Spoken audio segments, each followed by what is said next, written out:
Hi, Sajan here with Saaj Cars Tech, and today we're going to talk about investments, particularly real estate. I have Dave with me. How's it going, Dave? I'm good. How are you? Good.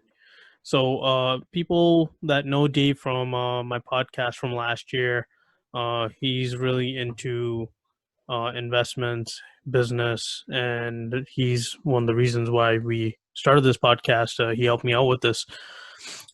He really has good discussion points, and I thought it was a good topic to bring up to start with the podcast, especially with the investments, real estate, finance, all that. Slowly incorporate that in, and mainly because it's starting to become more of a common thing, especially with the younger folks too. Would you agree, Dave? Well, sure. I guess in real estate, the younger folks haven't come in yet, like the stock market, I guess, the Robin Correct. Hooders. Yep. Um, but I guess it's never, it's never too late. They may come in there at some point. They're getting older and they're about if they can have good jobs, why not? They may be able to buy something and maybe a condo or a townhome and make their way up to a single family home. That's true. Yes. So, about the market, right? The market for the real estate currently is a really strong seller's market. You want to briefly talk about the history? Yeah, so I think,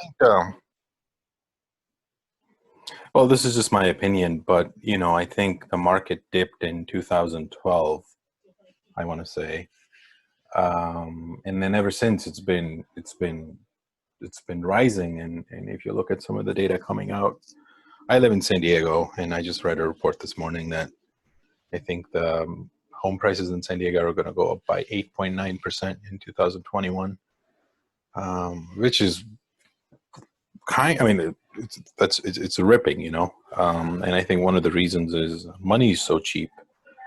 You can get a 30-year mortgage under 3%. I mean, how can you beat that? And I think as long as money stays cheap in the long run, and I don't think the Fed's going to raise any rates.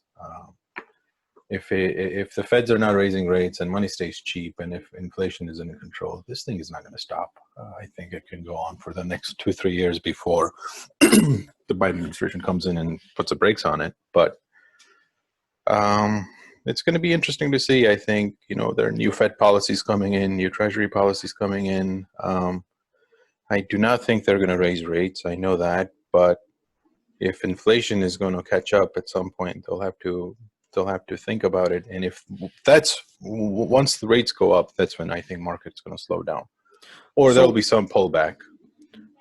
so let's talk about back when Bush, George W. Bush was president, and the market kind of took a hit at that time. And would you? I know a lot of people say, well, the banks were giving out loans and people couldn't pay them back. How does this low interest fall into that sort of category? Doesn't it? Well, I think the 2008 financial crisis. Keep in mind, Sajjan, I was in college then, and my focus was something else. So I don't know. I mean, just reading the history books and whatnot, I think 2008 was a little different than 2021. I think this crisis was never. It's not a financial crisis, right? We are in. It's more of a health crisis. So I don't know if they have similarities, but I think when COVID came around last March or February, I think the Fed really stepped in and says, we're going to stabilize the economy one way or other. And one was making sure the rates stay low, which in turn, ripped the real estate market. And staying from, working from home, that's a new dynamic if you think about it. The suburban homes are getting more expensive now compared to what they were just 2-3 years ago. Anywhere in the country, just not in San Diego. So when you factor all of those things in, I think this is a different type of scenario what we're going through than compared to 2008. 2008 was subprime lending, and banks were too loose with their money, and loan officers were just processing loans left and right with very minimum credit checks, and I think that led us into major crisis. Um, I do remember 2012 when I think 2008 it was starting to dip and then it kind of came back up. And then 2011 and 12, that's when, at least in San Diego, Southern California, it really took a hit. Rates were fairly high. I mean, think about it. You could have bought $1 million home in 2008 and you would be paying more compared to what if you had the same house today. Oh, So really? So, yeah. Interest rate is the key here. Is what's it going to be? I mean, if you think about it, the rates in the 80s and the 70s were so high that you could have a $500,000 home in the 80s, and you would be paying more today than you'd be living in $1 million home. oh wow. Because the rates were 15-17%. Hmm. So So you think the market's going to, right now, it being a really strong seller's market, it's going to stay stable, or you think it's going to drop to a buyer's market, or you think it's going to still increase to an even stronger seller's market? What's your thoughts? like I said, as long as the Feds keep the interest rate at bare minimum, which they're expected to for the next 2-3 years, I just don't see how anything can slow down. So I think it's going to be a strong seller's market for the time being. So that And really one more caveat. Sorry, one more go ahead. caveat. I think the jobs market also. Unemployment is high today, and if it stays this way till say December of 2021, we got issues. But if it stabilizes and if it's under 5%, I think we'll be okay. I mean, all signs are pointing at that once the vaccines are distributed, I think the economy should be rocking and rolling. And if that stays, jobs market will come back, and I think we may be able to stabilize. But if it doesn't, then we got issues.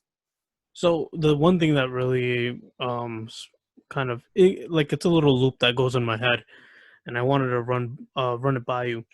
So right now, if it keeps getting stronger into a seller's market, right now, I'm not even just talking about investment property. I'm talking about property that you want to actually live in, right? Right, So a home that you probably could have bought a few years ago at like $600,000-700,000 is now, let's say, worth $1 million. right, And now you are going in and you're buying that $1 million home, low interest rate, 30-year. You did 20% down. You're able to keep up with the payments. But let's say the market drops, and there's a possibility you could end up with the deficit. Now, I'm sure I'm not the only one that thinks like this. Some people I know are waiting for the market to drop before they actually go and get any sort of property. Whether it's, I know people that own businesses that say, hey, we need our own office. We're going to rent for the time being until the market drops a bit because the prices are way too high. It's a seller's market.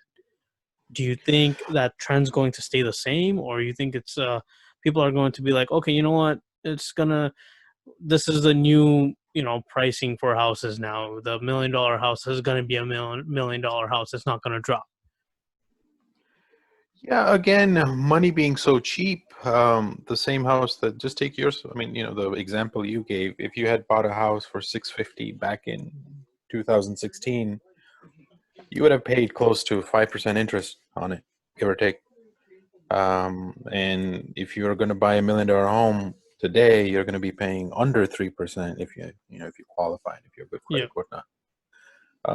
And the difference in mortgage is, believe it or not, going to be that much. So the other thing is, these mortgages are 30-year amortized. Even if there's a dip, and if you have a solid employment or business or revenue stream, I think it makes no difference. Even if the market tanks, who gives a shit? Um, because money's cheap. You've locked in for 30 years. Even if property values do go down, it's not, if you I don't know how it really affects anybody, unless if you lose your job and stuff, that could be a problematic. But say if you had a healthy income, I think you'd be okay.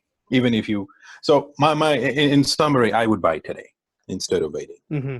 I don't know about an investment property, but at the same time, commercial rates are so cheap also that it makes no sense to wait. Because if market is going to slow down and if prices are going to come up, guess what? Interest is going to go up, and it's a catch-22. So you may regret it for the market to, unless it just really drops, and I just don't see it happening. I mean, I think the American economy is pretty solid.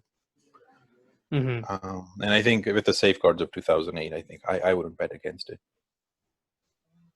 So what about long term? What do you see in your own opinion, like 10 years from now? What do you see in terms of the real estate market? Well, There's a um, lot that can go on. I know there, you'll have there could well, be yeah, two but I other mean, presidents by then. Who knows? I know, but I think those things, listen, presidents are going to come and go. I think that's fine. But, if you buy a home, you're going to be there for 20, 30 years. So if you look at, I live in San Diego, so I mean, let's just talk about the market that I know. If I buy something today, in 10 years, it may not double it, but it'll get pretty close to it. So you're making money while you sleep. If you have the resources to buy or invest, just do it. There's nobody you should really ask as long as it's a good deal.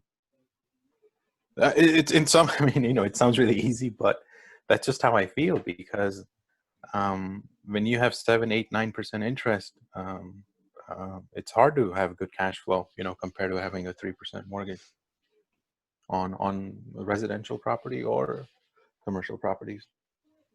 So, are there any reasons why someone should not buy during the seller's market?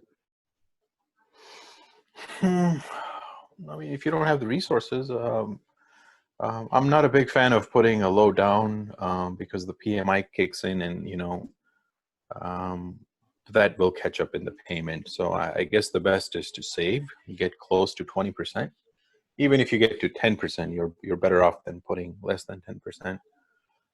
And I don't know why would anybody want to wait. If you like something, listen, it's also depending on what the person's goals are, right? Yep. If they want to be there for the next 10 years, 5 years, this may be a starter home, it may be a dream home. So it really depends on the individual. But say if I was just going to take my case and if I had the resources and if I like something, I would buy it. I don't know if I would wait because rates are not going to stay this long forever. Keep in mind, inflation is going to come in. It's just a matter of time. Yeah, I mean, I think I got lucky when I bought this house. We bought it for a certain amount. I'm not gonna say how much. And what ended up happening was, we had our interest rate was between 3 to 4%, and we did put less than 20% down payment. Right. And now we're refinancing. And the best part about that is that we're refinancing, and the interest rate is low, and the house value is high. Depreciation So is going to help you out. yeah, so it's definitely Yeah. helping. It's helping Yeah. us out in terms of, the amount of loan that you have compared to the value of the house. It's And you're keep in mind, how long have you had this house? 2016. So 4 years, Yeah. the depreciations you got so far, the tax breaks you got so far, the fact that you own a home, you get to write off your mortgage, and while you were sleeping, the thing appreciated, and now all of a sudden your mortgage is going to drop, and you're going to have a higher property value. So And the PMI is going away too now of course, yeah, because because the appreciation just kicked it out, and you yeah, haven't done anything, right? You didn't yeah, put I up any. know I didn't put any extra money down. Yeah, All yeah. all I So did was, I refinanced once the value of my house increased, which in turn, it looks like I have a much smaller loan compared to the value of the house. yeah, this one guy who I used to work for a long time ago, and he was kind of like my mentor, and one thing he drilled in my head was refinance is the key to real estate. You buy something, you hang on to it for 5 years, you refi, and you play this game over and over and over. And it's I believe it because I've done it. It can do wonderful things. So you have a good credit, pay your bills always on time, and when the time's right, refi and take advantage of that. So let's talk about like actual investment property, right? You have investment property, right? Yeah, I got a Okay. few. So in investment property, there's a little bit different requirements.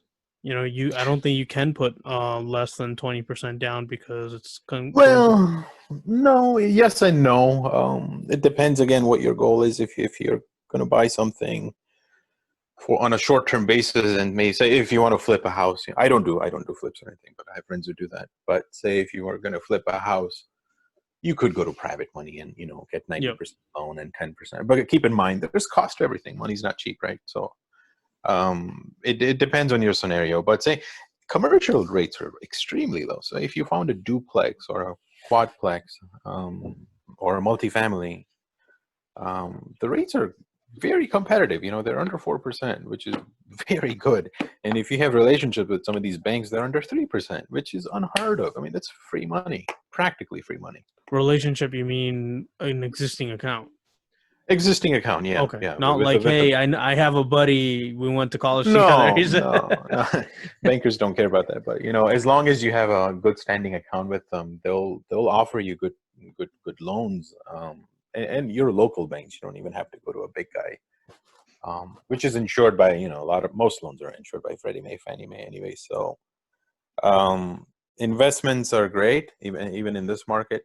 Unfortunately, prices are going up, and it's hard to find a good deal here and there.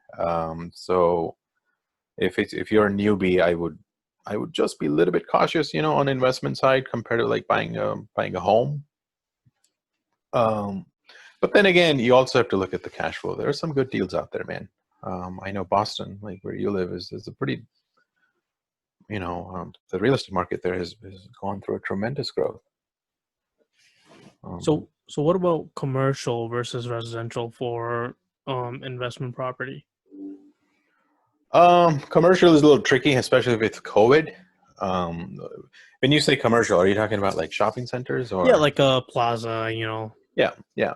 So I mean, anything income producing commercial, I guess, plaza and stuff. I think those are good in the long term. I think COVID has put a downer on it. I think work from home is going to change a lot of behaviors that we have. We may not necessarily go and do things at a shopping center in the long run compared to being able to do things at home and using Instacart or using some of these other last mile deliveries or something to get things done. So I am not as bullish on this commercial as I was before. But at the same time, there will be some good opportunities coming up because, listen, in real estate, everything is tied together, meaning some guy has an apartment complex which he has used as a collateral for his shopping center. And if the shopping center cannot be kept up, maybe he has to unload this or vice versa. So when there's a slowdown or a pullback, it's pretty system wide. It's fairly broad. But commercial side, I would be a little bit cautious just because we don't know how long this COVID thing is going to last. And even with vaccination, habits are going to change at some point. And people may not. I mean, how often do you go to the closest plaza to your house compared to you used to, like just 2 years ago? The what? How do I go? Where do I Well, go? how often do you go to the I don't know where you live, but like physically, but how often do you go to the nearest market, plaza, whatever you call it down Yeah, there? yeah. No, it's I mean, even like just meeting the doctors now, it's just, oh, hey, you have an appointment. Yeah, do you really need to see the doctor? You can you do a telehealth? Yeah, look at telehealth. Nobody thought teledoc would be where it is today, but telehealth has really taken off. My brother hates it, but then again, my brother doesn't like telehealth because he runs hospitals and they're taking his business away, I think. So he likes the real hospitals. Is But there anything that you look for in a commercial property? Because I know sometimes it's just location, location, location, but there's other things that are probably, you want to make sure uh the requirements are in before you start investing. I think what my niche is trying to look for a property that can be repurposed. What I mean by that is you buy, say, a fourplex which has a nice piece of land on it. Now, the way density is in San Diego, it's just going up, and we do have a huge housing crisis happening in Southern California. Things are expensive, they're not available, and the inventory is just not there. So if you could find something that you can redevelop it, maybe repurpose it, maybe instead of having 4 units, tear it down, and you're able to put in maybe 8, 9 micro units. I think in the long run, that will be a pretty hot industry, buying existing properties and repurposing them for a higher use, higher density use at least.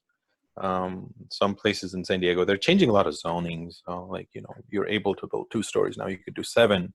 And I'm not a developer or anything, but if I were to do one, it would be a joint venture with somebody or anything. So that's what I'm looking for, is something that you can buy, hang on to it, run it, because permitting and all those things takes time. But sometimes you can land on something that's just nobody wants it, but if you see the potential, and you have to look at it from a bunch of different angles, and it may be very, very profitable. So what are some things that you have to do to keep up the real estate? Because I know there's not even just like maintenance and stuff. I mean, so with real estate, a lot of people think, oh, you get the property, you rent it out, you walk away, you collect the cash. Yeah, that's part of the business. So look, everything is automated now. So I use this thing called AppFolio, and all my tenant management is online, and it's almost automated. So there's very limited interaction between myself and the tenant. The maintenance is always outsourced. I have a team that's they're always on call if I need something. So that part is not, and I've been lucky because there's also the other side to it where things don't work out and things are always breaking up too. So, um, eh, again, it kind of goes into like, what kind of property you have and what kind of tenant mix you have. I think if you have a decent property with decent tenants, you should be okay. It's not as bad as you think. I mean, listen, man, I've been in this for a long time, and I don't think I've ever woken up at the middle of the night, so. Is it hard to find good tenants? No. Again, AppFolio kind of does a good job of screening them, and you can have a pre-qualifications that only certain credit scores or certain job status can apply and whatnot. So I think, I don't know about the job status. I don't know if that's discrimination or not, but I think that they do filter in, like the financial stuff. So you have a credit-worthy tenant. And I've never had issues. But then again, this is business. Listen, sometimes things don't work out, and you do have to spend the money to evict people. But hey, it's a $1,500, $2,000 cost. If you own a building, you can absorb it. Mm-hmm. What are some things that you've experienced that you really didn't think you would step into when it came to investing for real estate? Initially, I never thought I would buy something and then, not flip it, but do a full gut renovation. Those things can be challenging sometimes, just because when you're going in, you're always optimistic, and then reality sinks in, and then there are all these delays and cost overruns, and that part can be frustrating. But if you budget it out, if you time it out, and if you're prudent about it, I think you'll be okay. That's the only aspect that can really, I mean, sometimes it can get into a tailspin. You have a project going on and you have to pay a mortgage and construction cost, and the delays are just piling on, and now the 6-month project has turned into 3 years. Now at some point you may have to walk away too, because you can only write checks for so long. At some point you got to cut your losses. So be careful in those scenarios. What other tips or advice you have for anyone that's starting new in the real estate investment business?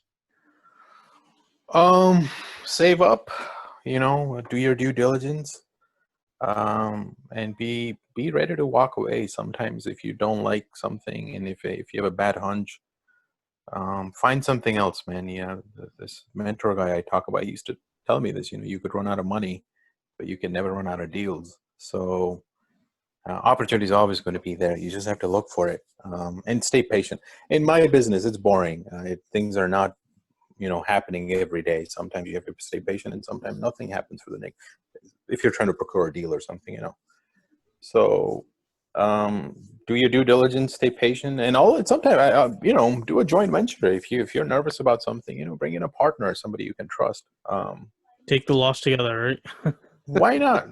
If you have somebody who can help you out, and if I get it, partnerships are frowned upon sometimes, but hey, so I have I have solid partners in some of my deals, and these are wonderful friends I've made over the years, and we decided to do business together. So it works. And there's the other side too. It also, just like anything else. So in the beginning, you can always start slow and make your way up. And if you're too busy, and say if you still want to be part of real estate, invest in a REIT, real estate investment fund that's traded on Wall Street. So, which is like owning a property. Instead, you're just owning a share to a REIT, which will pay you dividends, and you get all the benefits of real estate. Why not? So that's one way to do it too, Sajan. Not everybody has to buy a building.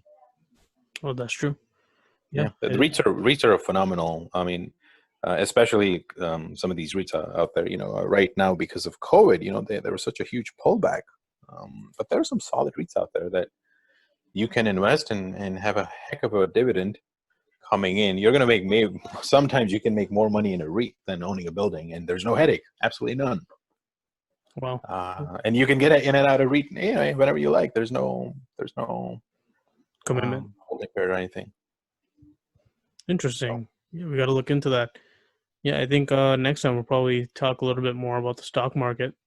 Oh, that's a crapshoot, but you got to diversify, right? I think. Yeah, I mean, I'm sure all your investments are not just in real estate. I'm sure you've diversified to make sure that you have all your eggs in different baskets. Yeah, but you don't want to do that. You never want to do that. And I've learned my lessons, so. Yeah. Well, thank you, Dave. That was very informative. Yeah, anytime, Sajan. I mean, like anything in business, anybody who wants to get into this, just make sure you do your due diligence and ask the questions, and hire a good broker who can give you a good analysis of a property you're trying to buy or sell before you jump in. Just be on the lookout. Well, actually, do you go through a real estate agent all the time, or do you actually go through like a lawyer? No, you don't need a lawyer for this.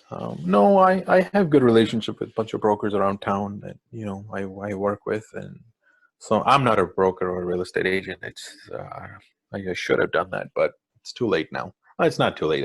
I have different interest in life, and I don't want to do that anymore. So I always work with a broker or an agent I know. Just so you know, listen, these guys are more in tune to the market and what's happening on the ground than I am. So you always want to get some experts on your side who can give you good answers. Sometimes, they may give you answers you don't like, but at least you'll appreciate it that you didn't get into something. Mm-hmm. So I would encourage you to work with a broker or an agent. And listen, I know sometimes, they'll say, oh, they charge fees in this, but who gives a shit, man? I mean, they're giving you a good product or a good deal. Pay it. Mm-hmm. Definitely. So what else? I think that's it. Appreciate you calling in for this informative podcast. I think I hope really so.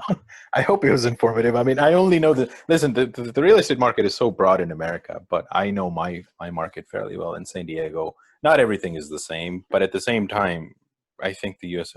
Real estate market is extremely solid, and I think it will stay solid for the time being, as long as rates stay the way where they are and unemployment is curbed and is under control.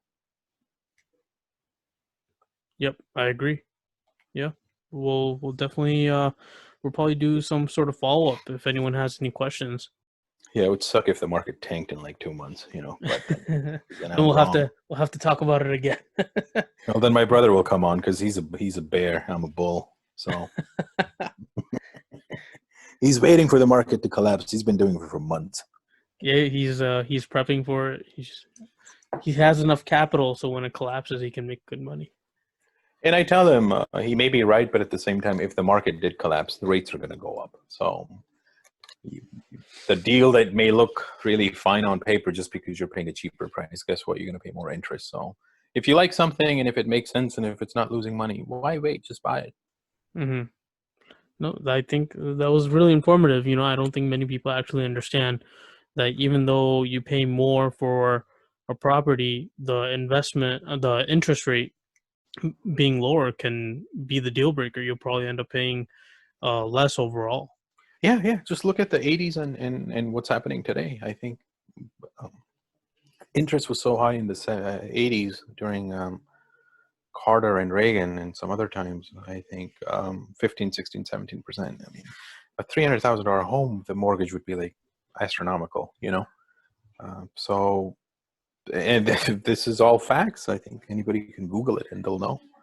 So Mm-hmm. take advantage of this low interest rate, and you know the way you do that is save, have a decent employment, and you know have good credit, or try to have good credit, I guess. Yeah, I think that's going to be a separate topic for anyone that wants to try to increase their credit or try to gain more. Yeah, That's I it's a have, whole different ball game. and I don't even know how to do that personally. But pay your bills on time, and everything Yeah, will be fine. I mean, I've helped I helped a few people What do you start a call credit. the company and you yell at them, or what do you do? No. What I've done is I've helped them create. It's about like within a year they had a solid credit score. What all you have to do is get a secure credit card, right? So you get a credit card, Discover, Capital One, they all have secure ones. And what the secure means is that you have to put a deposit in. So you put like a $500 or Yeah, $1,000, and that becomes your credit limit. yeah, yeah. And I've heard of those. you use that periodically. You pay it off on time, and that literally, it is a credit card. You've made your Yeah, own credit limit, and you're using it as a credit card. And after your credit's all done, all made, you have enough. You're satisfied with the credit score. You can cancel the credit card, and they'll send you a check for the money back. yeah, yeah. It's fairly straightforward. I mean, you know, when you apply for something, especially a commercial loan, it's algorithms who makes the decision, you know, and then it gets to the loan officer anyway. So Yeah, as long as you pay on time, and that's what the banks want to see, is you're committed, and you're not going to bail out on them, you know. So having a good credit will do wonders, because the difference between having a 6% mortgage and a 3% mortgage is night and day difference. And no different if you're buying a car, you know, like imagine paying 10% on a car compared oh to jeez, 0.09. yeah, So, or so, 0%. or That's 0%. Yeah, yeah, it's free money. I mean, how yeah, can you go wrong? yeah, So yeah, it's very important to have good credit, and um, it seems like you know what you're doing and you can help people, I guess. yeah. I mean, I think the hardest part for most people, I mean, and myself, is just keeping capital, having the savings. Especially when you have, like myself, still have a bunch of student loans, right? Yeah, So yeah, it's difficult. It's not easy to save. I mean, I get it. It's extremely hard, and making money is hard, and saving is it's a whole different ballgame, right? And especially the topic that we're talking about, real estate, the barrier, the entry point is fairly high, you know, because you need quite a bit of capital to get in. yeah, And that's why I believe in having partners, and you know you can team up with the right-minded people, and it works out. One guy may not be able to pull together, you know, X amount of money, but if you have three solid partners, you could do it. definitely. And I think that's definitely an option that people can look at. yeah, yeah. What else, Dave? You have anything else you want to discuss in terms of real estate? No, no, I I said what I had to say. So if you have any questions, let me know. But no, I think it was informative too. But you know, well, like I said, do your due diligence, and uh, get some smart people around you, and ask them good questions, and make a deal. All right, sounds good. Thank you, Dave. You got it. Thank you for listening to this podcast episode. Please follow me on Instagram at Sajan Patel1. That's SAAJANPATEL1. Please follow, subscribe, comment, and like this podcast. This podcast is available on multiple platforms such as Spotify, Apple Podcasts, Google Podcast, Breaker, Overcast, PocketCast, Radio Public, and I also put on YouTube if you want to check it out there. Thank you for your support and have a nice day.